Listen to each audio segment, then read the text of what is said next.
Assalamualaikum warahmatullahi wabarakatuh. Waalaikumsalam warahmatullahi wabarakatuh. Alhamdulillahirabbil alamin alladzi anzala as-sakinata fi qulubil mu'minin wassalatu wassalamu ala asyrafil anbiya'i wal mursalin sayyidina wa habibina wa syafiina wa qurrati a'yunina wa maulana Muhammadin wa ala alihi wa sahbihi ajma'in, amma ba'd.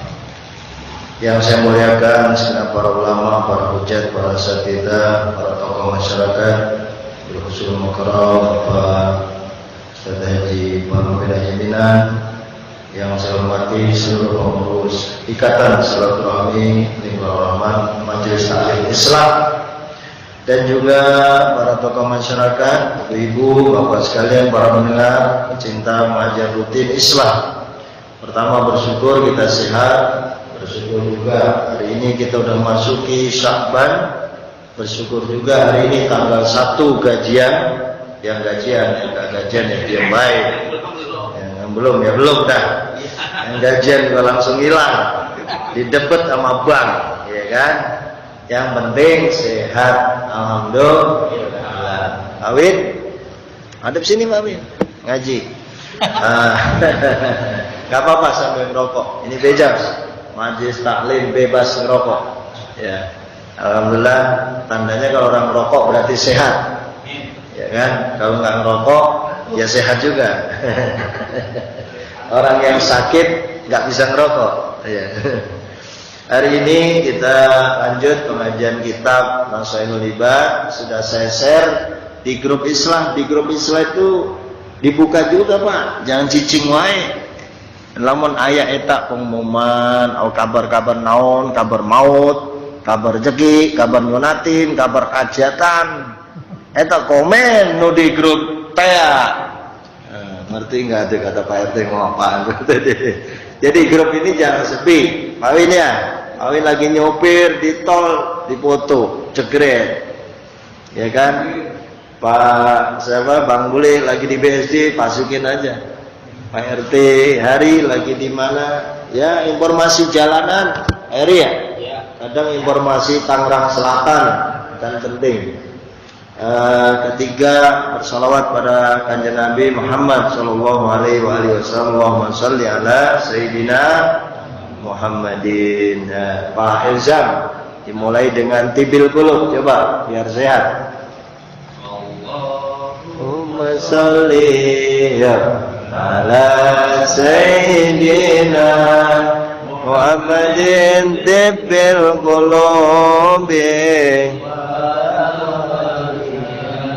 Ya, lanjut.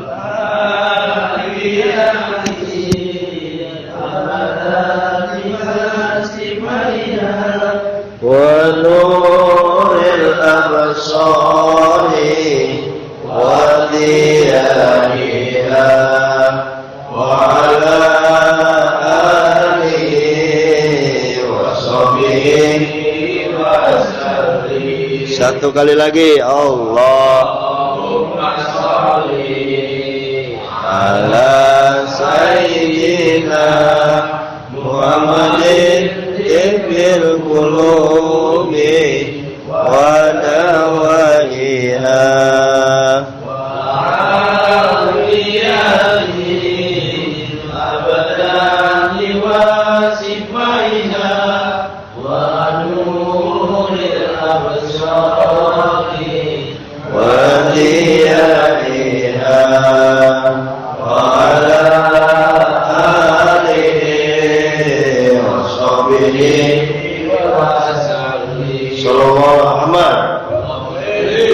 Bismillahirrahmanirrahim. Bermula dengan menyebut nama Allah yang Maha Kasih dari Maha Sayang. Al-Maqalah As-Saminah, makalah yang ke-Saminah Ta'asroh 18. Kita udah nyampe makalah yang ke-18. Makalah itu ucapan, ungkapan, statement, pernyataan.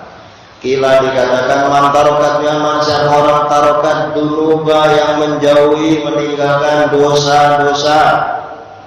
Rokok kolbuhu maka akan halus hatinya. Orang bisa halus hatinya kalau ninggalin dosa. Fayak balun nasihat, orang yang halus hatinya itu dia mau menerima nasihat, wa yakhsha'u laha, dan hatinya khusyuk laha kepada nasihat itu. Jadi ciri-ciri orang yang sudah ninggalin dosa, hatinya halus, kalau dengar nasihat mau, dengar pengajian mau, diajak ngaji mau, diajak sholat mau, diajak tahlilan juga mau, insya Allah. Itu cirinya udah ninggalin dosa. Wa man tarakal harama, siapa orang man taraka yang meninggalkan, siapa man al harama apa itu barang-barang seharam. Menerjemahkan sebenarnya enakan bahasa Jawa. Bukan bahasa Indonesia kadang ketir menggulai. RT, ntar ya kalau nggak paham ngomong baik. Makanya punya besan orang Jawa. Kalau naik bisnya jauh RT ya, jauh banget katanya. Man tarakal harama, siapa orang yang meninggalkan barang haram, fil ma'kul, makanan. Bambang, barang makanan yang diharamkan jangan dimakan ya. Wal malbus, pakaian, pakaiannya haram. Wa ghairihima, dan selain yang makanan dan pakaian. Wa akalal halala, dan makan barang yang halal. Sofat fikratuhu, maka akan bersih apa nih? Pikirane. Apa itu Pakde? Sapa wonge sing ninggalke barang haram, mbuh pakaiane, mbuh panganane, utawa liyane, tur mangane halal, sopat fikratuhu, pemikirannya bersih. Apa maksudnya itu? Jadi memang kalau orang pengen dapat pemikirannya bersih, pikirannya nggak jorok, pikirannya positive thinking, ya kan? Omongannya, pikirannya itu enak, memikirkan hal-hal yang baik, husnuzon, ya kan, tidak mudah marah, ala masnu'atillah, atas ciptaan Allah. Jadi bersih pemikirannya itu karena apa? Sudah makannya barang halal, meninggalkannya haram. Orang angel ngerungohne nasihat. Nanti Pak Win, betulnya nanti kita ngaji. Sopat fikratuhu, pikirannya ben lurus, jangan mudah suujon, ya, jangan mudah suujon, ya kan? Dan ada niat baik. Kalau Bang Bulik sering nyanyi apa itu? Masa lalu, biarlah masa lalu, dan masa lalu udah tutup, Pak Bambang ya, sepakat, Pak De Sulaiman, tutup masa lalu. Kalau beliau ini bukan nutup lagi, emang pegangannya udah tasbih. Lungguh apa ngadep ngulon. Jadi kini bar maghrib mungkin ngadep ngulon. Subuh bihajan ngadep ngulon. Ngulon itu apa maksudnya? Ke kiblat. Habis saja nggak usah ngadep ke sono, mau ngapain? Ngadep kiblat. Zikir minta ampunan sama Allah biar tobatnya diterima, kan gitu Pak. Pokoknya kalau udah tua ini pegangannya tasbih lah, kita yang muda aja megang tasbih. Umur udah tua nggak mau megang tasbih, mau zikir mau kemana? Itu kalau ada nih, lagi-lagi saya udah teriak-teriak, buka itu YouTube saya sama TikTok sama itu isinya. Itu saya sampaikan kalau imam, mau imamnya Pak Haji Ahmad, mau Pak Leman, mau Bang Bulik, mau RT, mau si Ebi, tadi mau saya sudah Ebi. Itu kalau zikir diikuti Pak. Ya, Pak Ujang, saya lihat. Bang, aneh, udah. Ada suara, itu suara berkemana sih? Kalau sama bini lo pada kenceng-kencengan, itu kalau zikir itu keluarin Pak. Kan kita akan imamnya malas juga itu. Coba gua tes juga nih jadi imam. Bang boleh jadi imam nih, semua jadi imam. Itu imam tuh berat Pak. Kan sama-sama gratis. Imamnya gratis, makmumnya gratis, gak ada yang bayar. Sekarang aja kita ngaji ada apa nih Bang Mulek? Ada apa nih namanya nih? Duku, ada kopi. Kita ini sama-sama nyari ridho Allah. Abdul balamanahu la ilaha illallah. Keluarin suaranya. La ilaha illallah Muhammadur Rasulullah. Astagfirullahaladzim. Sama-sama yuk coba. Jangan-jangan nggak apa lagi dosa gua ngaji tinggi-tinggi. Ente habis sholat pikirannya nggak bisa. Coba zikir Bang. Astagfirullahaladzim. La ilaha bareng-bareng. Ayo qayyum wa atubu ilaih. 3 kali kan? Astagfirullahaladzim. La ilaha illallah.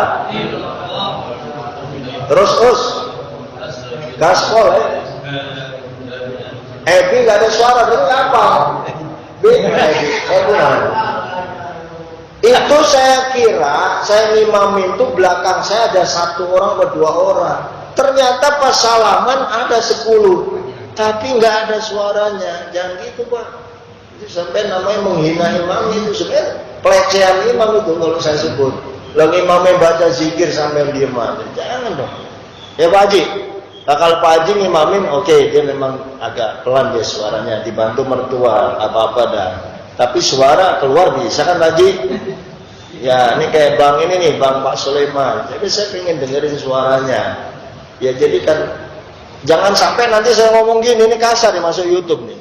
Jangan ketika kita ada berkat di depan-depannya, tahlilannya kenceng, zikir kenceng, giliran gua nggak ngasih berkat, ente nggak ada suara. Ini pol nih, mentok nih kita ngomong. Jangan dong, karena saya dakwahnya udah 10 kali saya ingatin. Jadi kalau zikir itu keluarin suara. Jadi semangat imamnya. Kadang karena ente pada lirik, gue lirin sekalian. Bukan apa-apa, udah gitu ditimpalin. Wah, ada yang batuk. Lebih nggak enak lagi. Berarti pengen dipercepat itu dah ya. Kita juga ngimamin nggak pakai lama-lama Pak, saya juga tahu. Gaspol, ngimamin cepet. Ayatnya jangan panjang-panjang, panjang-panjang keburu kentut. Kakinya udah megol sono, megol kiri gitu, ngerti. Kalau imam yang panjang kan itu Pak, kaki kita udah pengen gemetar juga. Coba dibaca surah Yasin, Tabarak Utin, kan sama. Si Ebi masih muda, suara juga gitu. Bila dia kencang, dia ketakutan katanya diomelin. Wah, lo tahlil lo kekencengan katanya. Saya bilang maju tak gentar membela yang benar. Tahlil mah tahlil aja, jangan takut kan gitu. Kalau kan ila rabbi maulana subhanallah subhanallah subhanallah. Besok ya Pak Sulaiman, Pak Jaman, saya minta ada suara. Saya kadang-kadang kalau nggak ada suara saya mau balik kanan gitu, mau balik kanan saya liatin, oh ternyata ada orangnya ya. Gue pikir nggak ada orangnya gitu. Berarti pengennya apa sih? Assalamualaikum warahmatullah, assalamualaikum warahmatullah, al-fatihah doa gitu, mau gitu. Ini kabur itu ya. Ya sesekali ya begitu, tapi sesekali ya kita zikir gitu loh Pak. Itu gunanya ngaji, makanya diingatin. Kalau dinasihatin gini, nggak usah marah, Pak Haji ya, jangan marah. Karena marah-marah nambah tensi, darahnya tinggi lagi. Jadi kalau orang makanannya baik, meninggalkan barang haram, sofat fikrotuhu, pikirannya lurus alias bersih. Kenapa? Adalah ala ihya'illahi ta'ala. Jadi ciptaan Allah itu kita pikirkan menandakan Allah bisa menghidupkan al-khalqa yang mati, ciptaannya ba'dal mauti, setelah mati aja Allah masih bisa hidupin. Wa ala wadati ta'ala wa qudratihi wa ilmihi, Allah ngerti semua itu. Wa dzalika bi anna ta'ammala bi fikri tadabbara bi aqli. Kita ta'ammul itu memikirkan ciptaan Allah. Jadi kalau ngopi Pak Elzam di teras nih, boleh aja secangkir kopi sama ngerokok. Kita mikirin, bukan mikirin utang aja Pak. Bukan mikirin cicilan doang. Ya Allah, itu burung, yang punya burung nih, cakep banget itu, ciptaan Allah ada bunyinya. Pikirin tuh Pak. Yang punya ikan kayak saya itu seneng itu. Itu kalau ikan mati satu saya tangisin tuh Pak. Jangan salah sampean. Emang makhluk Allah, tapi kita udah sayang. Kita ngempanin tiap hari. Diajak ngomong bisa Pak ikan Pak. Kalau lagi puyeng-puyeng dikit, aduh ikan, lagi pada berantem ikan. Kita ajak ngomong ke ikan. Kalau yang dengar gila kali itu Ustaz. Enggak gila. Orang dia bisa diajak ngomong. Sampai ngomong sama kucing, Pak Jun. Sing senengannya anjing ngomong sama anjing. Anjing aja dicium-ciumin. Ini sama ayam diajak ngomong, ya lu dari kecil gua rawat seginian, tiap hari gua nyari nasi, nyari mempan. Lu kalau bulan puasa lu nggak gede-gede juga, awas lo ya. Tapi diajak ngomongin baik-baik Pak. Ya cepet gede, yang gemuk ya jangan pada mati. Jadi nanti kalau lebaran cucu-cucunya datang bisa ngasih Pak Sulaiman. Kalau yang punyanya pohon-pohonan bisa bicara Pak. Pohonan itu bisa diajak berbicara. Gak tahu Pak. Yusabbihu lahu ma fis samawati wal ard wa huwal azizul hakim. Yusabbihu bermula bertasbih ma fis samawati ma. Bayangin tuh, Semua yang ada di langit dan bumi itu bertasbih. Berarti kalau tasbih bisa ngomong, bisa dengar. Cuman ente orang dengar omongan dia. Itu kan dia bergoyang, Pak. Pohon yang di puncak bergoyang, pohon di kita itu bergoyang karena kena angin, Ustaz. Iya, tapi sedang bertasbih. Itu benar makhluk Allah itu. Yang namanya anjing, kucing, yang nggak demen apanya dah? Kalau masalah kucingnya apa kan demen semua dah. Apa kira-kira nggak demennya? Kalau udah berak kan, berak sama kencingnya doang kita yang marah-marah. Padahal itu makhluk Allah. Itu juga jangan dipukul, Pak. Kalau sekedar ngasih pelajaran kita siram. Habis siram aja saya istighfar, gue nyesel juga gitu. Habis nyiram, padahal ngasih pelajaran, Pak. Habis kan beraknya di tempat kita gitu kan. Dan kucing emang nggak punya adab. Kalau berak ya berak aja selagu-lagunya. Udah. Kalau udah lagi goreng, itu makanan ikan di depan bisa diambil sama kucing. Apa tuh namanya? Lenong pangin damu pecah dadamu. Lenong pangin damu kucing mangan iwakmu. Rasanya beda. Jadi itu dijaga udah. Kucing kelihatannya baik-baik itu kalem-kalem. Udahnya apa namanya? Nggak ngeliat, dia langsung makan. Itu ibaratnya kayak gitu ya. Lanjut. Kalau baca kitab tuh tulisannya kecil-kecil, Pak. Jadi mata saya di usia sini tuh, ini kecil banget tuh. Mana sampai mana tadi? Oke, jadi orang yang sudah meninggalkan barang-barang yang diharamkan oleh Allah itu, insya Allah pikirannya baik, sehat, lahir batin, jasmani, rohani. Min batni ummi wa lamu irtidaat tasadi wa ja'alau fi awalil amri bil asnanin. Nah, kita memikirkan ketika kita dulu baru lahir nggak bisa apa-apa. Baru lahir nggak punya gigi, Ade. Baru lahir tuh bayi tapi sudah bisa netek. Bahkan udah bisa nyari netek sendiri. Bayi itu, Pak. Itu yang menghilangkan Allah. Asal udah ngeliat ibunya dia pengen nyari tetek aja. Jadi bayi. Jadi bayi lagi. Iya, jadi bayi lagi. Saya coba ini. Tadinya nggak punya gigi, giginya hilang. Terus, tapi ditumbuhkan lagi sama Allah, dikasih gigi lagi. Kalau masih kecil kan. Suma asqata wa azala inda sami sinin. Kemudian ketika umur 7 tahun gigi itu kadang hilang, tapi muncul lagi. Utuma adaha marratan ukhra. Jalallah ahwal al-abdi mutaghayyirah min sigorin ila kibarin. Nah, bocah kecil dari kecil kok tiba-tiba jadi gede. Pade, sampai lihat cucu 3 bulan dia nggak datang, sekali datang badannya gede, kaget ya. Aduh, cucuku cewek udah gede-gede gitu kan? Itu cara apa Pade? Memikirkan makhluk Allah. Kemudian yauma yanamu, tiap hari dia tidur, kemudian yastai itu bangun, wakadalika suruh rambutnya tumbuh, atparu kuku. Pade, kuku kita panjang-panjang. Kok panjang sendiri? Siapa yang numbuhin? Ini Allah nih yang numbuhin nih. Kuku, rambut yang diketek, yang dikumis, kan dicukur tuh. Itu siapa sih yang ngasih? Allah ya.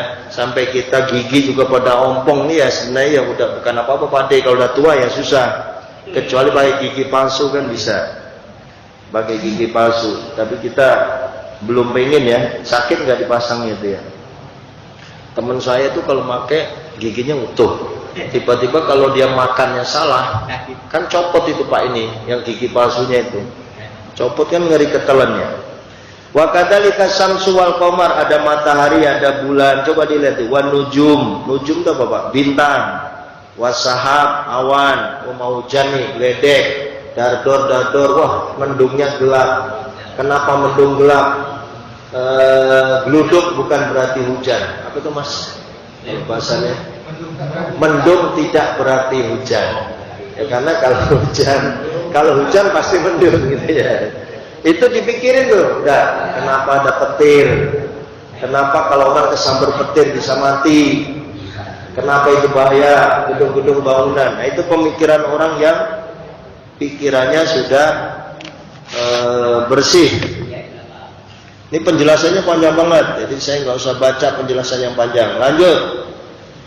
Wal maqalatu tasya asrata, makalah yang ke-19 Uhiya diwahyukan ila ba'dil anbiya kepada sebagian para nabi, ati'ni fima amartuka, taatlah kepada saya, kata Nabi, fima terhadap apa-apa amartuka yang saya perintahkan kepada kalian, wala ta'sini fima nasahtuka, jangan membangkang apa-apa yang saya nasihati. Maksudnya apa? Kalau dinasihati Kanjeng Nabi, dengerin, ikutin. Kalau ada Quran ngomong gini, ikutin. Ada hadis ngomong gini, ikutin aja. Jangan lawan maksudnya. Wal maqalatul isrun, maqalah yang ke-20. Sampai 20 nih. Ikmalul akli ittiba'u ridwanillahi ta'ala wa zina wa syafati. Ikmalu, bermula sempurnanya al-akli. Sempurnanya akal itu maksudnya wong sing akale sehat. Ya, ini nek diterjemahane asline kalau kita ngaji, ikmalul akli utawi kesempurnaane akal yaiku ittiba'u, mengikuti ridwanillah, ridhonya Allah. Wa tinabu syafatihi, dan menjauhi larangan Allah. Itu baru akal sehat. Paham ya, Teh?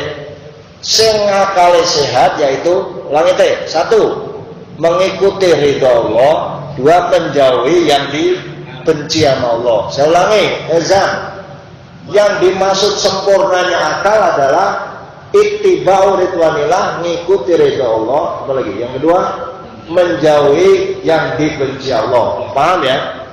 Ini kitabnya langsung gini, wa khilafu dzalika jununun. Kalau orang nggak mengikuti ridhonya Allah dan dia tidak mau menjauhi yang dimarahi Allah, maka iku wong edan. Nah, saya ulangi. Ikmalul akal, wong sehat iku kalau dia nyari ridho Allah, hidupnya nyari ridho Allah, ngaji nyari ridho Allah, kerja nyari ridho Allah, Pak. Nyari penghidupan nyari. Sampai ngejar karir ridho Allah. Pak Haji pagi buta ke pasar nyari ridho Allah. Udah nyari duit, udah ditabung, nyari ridha Allah. Cirinya nyari ridha Allah tuh duitnya dipakai di jalan Allah. Itu udah ya, dipakai di jalan Allah. Selain daripada orang yang mencari ridha Allah dan dia nggak mau menjauhi marahnya Allah, maka itu jununun. Junun itu edan, alias gila, alias stres. Na'udzubillah min dari. Jadi kita kesimpulannya apa tuh? Suruh menyempurnakan akal ini dengan nyari ridho. Ya Allah, saya kerja nyari ridho Allah. Ya Allah, saya kerja biar bini saya senang, anak-anak senang, bisa bayar kuliah, bisa bayar anak-anak, bisa ngasih uang makan minum tiap hari, nyari ridho Allah. Anak-anak sehat. Kenapa nyari ridho Allah? Karena kewajiban suami menjaga istri, kewajiban suami menjaga anak-anak, kewajiban suami ngasih nafkah lahir batin, kewajiban suami ngasih pendidikan sekolah anak-anak, kewajiban suami apa lagi? Pak Azam, sebutkan beberapa kewajiban suami. Satu. Ini bukan nganten baru, nganten lama. Mana? Yang sampean ingat aja kewajiban suami apa?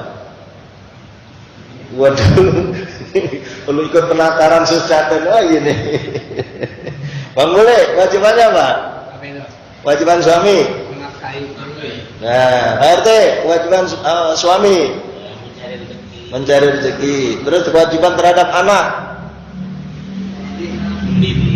mendidik, membesarkan, melindungi, keamanan, ketentraman dan ketertibannya.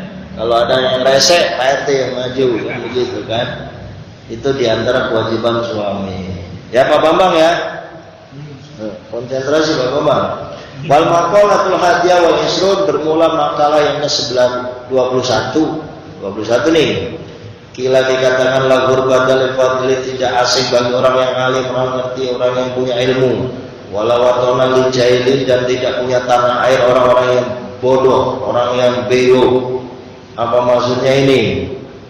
Ini artinya kalau orang alim, orang pintar, orang cerdas, di mana saja dia bisa hidup. Mau ditugaskan di Kalimantan hidup, kenapa Pak Izam? Karena punya ilmu. Ditaruh di Jawa hidup, karena punya ilmu. Tapi bagi orang yang jahil, wala watona, bingung dia ditaruh di mana baik. Apalagi ditaruh di IKN. Pak RT diangkat P3K, tapi ditaruh di IKN. Oh enggak, gua mendingan deket sama anak bini gitu katanya. Kata Pak Bambang, mendingan gua gaji kecil tapi tinggal di Pondok Kacang daripada gua ditempatin di Kalimantan. Itu di tengah sana Pak, tengah hutan itu. Demi Allah saya udah survei. Sampai udah gambar ini. Oh belum ya? Yang kemarin kemana Mas? Sampai di mana kemarin? Sulawesi. Oh Kendari itu Sulawesi Tenggara ya? Oh iya, kirain di Kalimantan. Yang kemarin itu saya MTQ nasional di Kalimantan, kebetulan survei ke IKN. Masya Allah, sampai kalau sendirian udah dimakan apa tahu tuh. Itu kalau naik mobil sendiri ngeri itu. Karena itu benar-benar belum ada rumah Pak itu. Ya kalau di situnya udah, tapi ntar bakalnya dibikin komplek kementerian tentara dulu. Saya lihat tentara tuh. Baru apa tuh? Pak Ade kalau mau nyari proyek di sana itu banyak tuh. Itu benar-benar Tegalan dibangun Pak dari pondasi-pondasi dulu, itu bangunan nol, lagi di meter-meterin. Itu di KN. Yang tadi masuk kitab ini walawaton alil jahil, udah orang gak punya ilmu, SDM-nya gak ada, kemampuan gak ada, skill gak ada, ditaruh Kalimantan. Udah dah, dimakan hutan saya yakin. Dimakan ular. Tapi kalau orang berilmu, ada baik otaknya. Yang entah yang ahli macul ya macul, ahli pertanian ahli perikanan berikan, yang pintar nanam Pak Haji nyangkul pisang tumbuh pisang, apalagi itu kan sayuran ya. Kalau orang Betawi ini ubi jalar itu apa ya? Yang ubi jalar kan ada ubi ada. Gini, Mu'alim Syafi'i Azami tokoh Betawi asli Pak, kenal nggak? Mu'alim Syafi'i Azami, cek di Google. Kalau orang Betawi nggak kenal Mu'alim Syafi'i Azami kebangetan. Itu tokoh ulama besar Jakarta mengatakan begini, rezeki yang paling halal sedunia, kata beliau, paling halal dan paling berkah, yaitu rezeki ngajar ngaji, rezeki khutbah, rezeki ceramah. Kenapa? Itu rezeki yang paling halal. Kalau yang lain-lain kata beliau itu dipertanyakan. Kalau dia dagang, dagangnya jujur enggak, timbangannya benar enggak. Kalau dia pegawai negeri, korupsi enggak lah, kira-kira begitu. Kalau dia pegawai apa dipertanyakan, absennya gimana? Tunjangan kinerja itu absennya bener nggak? Apa absennya diakalin? Maka rezeki tukin itu dipertanyakan. Al-Maqaratul Rabi'ah wal Isrun, makalah yang ke-24. Qala Nabi, bermula Nabi bersabda, aslu jami'il khotoya hubud dunya. Aslu bermula sumber jami'il khotoya, semua kesalahan itu hubbud dunia, terlalu cinta dunia. Ngomong ya, sampai ngurungoknya orang padahal habis gajian kamu jadi stres, kamu kurang duit lu biasanya bocah sitok gitu gendul atau si Ebi gitu ya, masih ada gajinya, nomor rekeningnya berapa? Iya Pak De, arisan Pak Bambang lunas, full habis gajian. Aslu jamil khotoya hubud dunya, bermula semua kesalahan manusia itu karena terlalu cinta dunia. Wa aslu jamil fitani man'ul usri wa zakati, bermula dari semua fitnah itu karena mencegah 1/10 dan zakat. Maksudnya gini, kalau kebanyakan cinta dunia itu yang bikin kita tergelincir dalam kesalahan. Tapi kalau orang yang bermula orang yang banyak fitnah, itu karena nggak mau bayar zakat. Maka yang nggak mau bayar zakat pasti ada fitnah. Ini Pak Izan, usroh itu biji-bijian. Itu loh Pak, kalau tanaman-tanaman itu kan zakatnya 10%. Padi, tanaman semangka, apel, kacang, singkong, itu kalau banyak Pak De ada zakatnya. Kayak ini apa nih? Duku.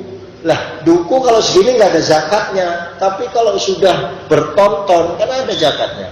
Ikan, bagaimana zakat ikan? Kalau orang nanam ikan, nanamnya tuh sehektar, berarti kan ikannya sekali panen banyak tuh.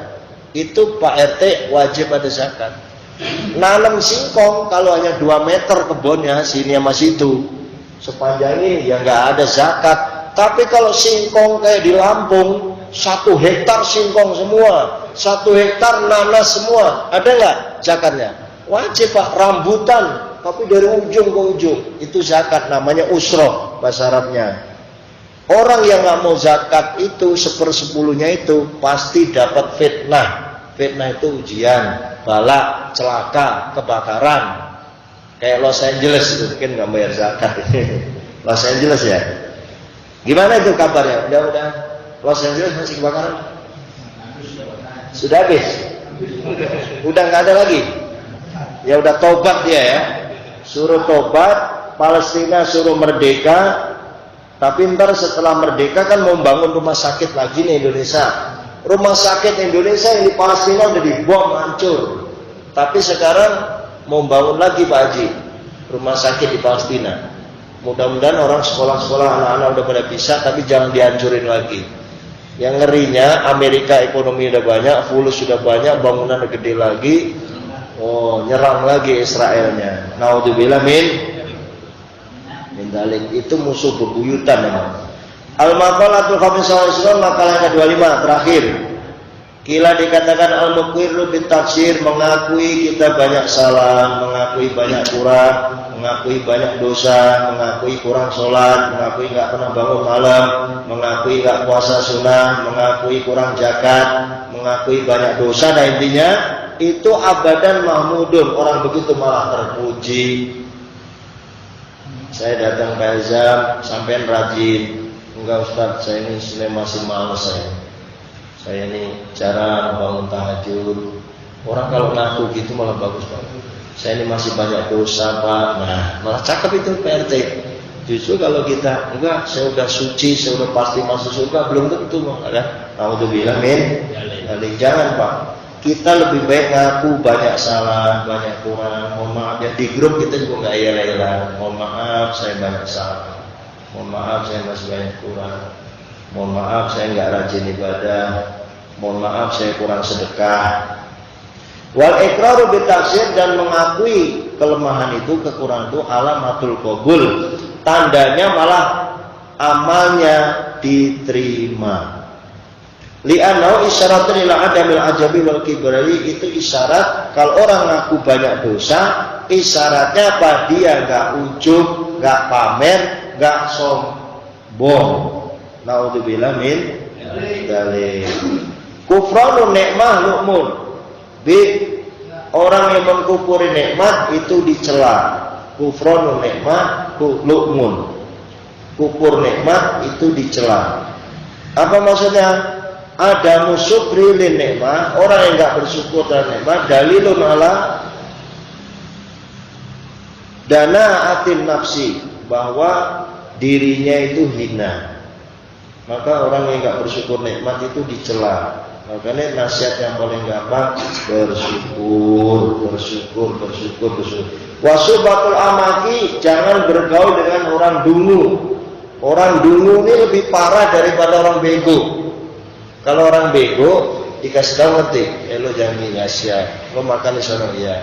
Tapi kalau orang dungu, ahmak namanya, lebih parah jahil Pak. Kalau jahil, ente situ ya, dia nunggu naruh sepatu sana ya tahu dia. Ente nggak boleh makan sebelum saya makan ya, sebelum bos-bos makan ente emang ngerti. Tapi kalau orang dungu dikasih nasihat nggak bisa, ya kan? Wahwa wadiusah di ghairi mahali, dia menempatkan sesuatu bukan pada tempatnya. Aturan sandal di depan dia taruh di atas. Itu lebih bego daripada orang bego. Jadi dungu, namanya dungu. Gimana ya? Susah ngandaninya. Ini yang di bahasa Jawanya angel. Angel temen tuturane itu ini nih, orang dungu. Ini susah. Jangan bergaul sama orang begitu. Syukmun, karena itu dicela. Ghairu mubarak, gak berkah bergaul dengan orang begitu. Isrimil ahmak, tinggalkanlah orang yang dungu. Ektok wuddahu, putuskanlah kecintaannya. Wal makna la tusahib liqabhi halatihi, jangan bergaul karena kejelekan sifatnya, keburukannya, kondisinya. Wali'anna tiba'a surakoh, karena tabiatnya orang yang oon Itu kalau dalam bahasa ini kayak orang kurang serapat atau kurang apa tuh Pak Bambang? Kira-kira kayak begitu ya. Itu akan menular kepada kita. Naudzubillah dari. Itu di video TikTok banyak ya. Tapi dia dikader Pak. Orang nggak bisa ngomong. Itu pasti ngeliat ya sampai. Di TikTok ada itu. Tapi dikader sama Pak Polisi. Pak Polisi baik sekali itu. Dia pangkatnya tinggi, direktur di kepolisian di Mabes di Polda Riau pindah ke Jambi. Anak yang kekurangan Pak, perlu kebutuhan khusus, badannya gede, pahkoh gitu. Tapi ngomong nggak bisa, bisanya sepatah dua kata-kata pelo, nggak jelas. Tapi dirawat oleh Pak Polisi, polisi itu pahalanya gede banget itu. Dikasih duit, dikasih makan, dirawat, dicukur, beliin baju, beliin jam. Saya ngeliat bener itu. Nah orang yang kurang akhlak kayak gini, kurang adab, itu kalau dirawat dengan baik, yang rawat itu harus penuh dengan kesabaran. Alhamdulillah balik. Dengan bahasa lain apa Pak Ezam? Kayak sebelah Pondok Kacang ini ada sekolah apa? Bang Mulik. Di sini ada sekolah apa namanya? Bukan Bang, yang pinggir jalan sekolahnya kumpulannya orang-orang nggak jelas. SLB. Singkatannya apa? Sekolah luar biasa Pak RT. Itu mendidik anak-anak sekolah luar biasa itu. Gurunya harus super sabar. Nah diajarin kakinya kemana tahu, pala kemana tahu. Dia ngomong apa, dia lari-lari kemana. Nah itu sekolah luar biasa. Ya sama kayak ngajarin TK. Kalau ngajarin anak TK masih mending, anak soleh langsung suapot siap semua. Tapi bocah on SLB itu puyeng Pak ngajarinya. Maka itu ujian dari Allah. Nah kita bukan begitu, masih bukan membenci ya. Artinya untuk jaga diri, bergaul sama orang-orang yang super di atasnya bodoh, itu bisa berakibat dampak pada kita. Contoh, kita dibikinin kopi, ya kan? Ini kopi kan untuk ustadznya. Ini namanya orang yang dulu itu Pak, bisa-bisa kopi ini diminum dia. Aturan dia makan di mana tahu, aturan jatah ini punya siapa, dia main ambil aja. Artinya kurang adab. Maka di dalam Islam itu etika atau adab itu penting. Kesimpulan sebelum saya tutup, pertama di dalam materi ini tadi, mari sama-sama kita belajar hati yang lunak, halus, peka, punya perasaan. Yang kedua, pemikirannya bersih, husnuzon, baik sangka, mikirin yang baik-baik. Yang keempat, taat pada perintah Allah, jangan melanggarnya. Ini kesimpulan ya. Kemudian kita perlu menjaga kecerdasan dengan belajar terus, mau membuka diri, mau berubah, jangan terus di situ aja, malah membuat hal-hal yang tidak baik. Berubah aja, maupun dari sekarang masih dikasih umur, jangan malah kita berbikin dosa terus menerus. Stop di situ. Bismillah, segera tobat. Kalau bisa diwajibkan sholat tobat itu sehari 2 rakaat. Maghrib disisa, malam hari boleh aja. Kemudiannya sholat tobat, insya Allah akan membersihkan kita. Mudah-mudahan Allah terima tobat kita. Amin. Mudah-mudahan ilmu yang kita pelajari bawa barokah untuk kita, barokah untuk keluarga, barokah juga untuk semua yang hadir. Mohon maaf lahir dan batin. Sampai jumpa di lain kesempatan. Kita akan tutup pengajian tanggal 22 Februari. 22 Februari adalah minggu terakhir ngaji kita. Masalah nanti teknisnya makan apa yang tadi Pak D sampaikan, Pak Ezam silahkan diatur. Assalamualaikum warahmatullahi wabarakatuh.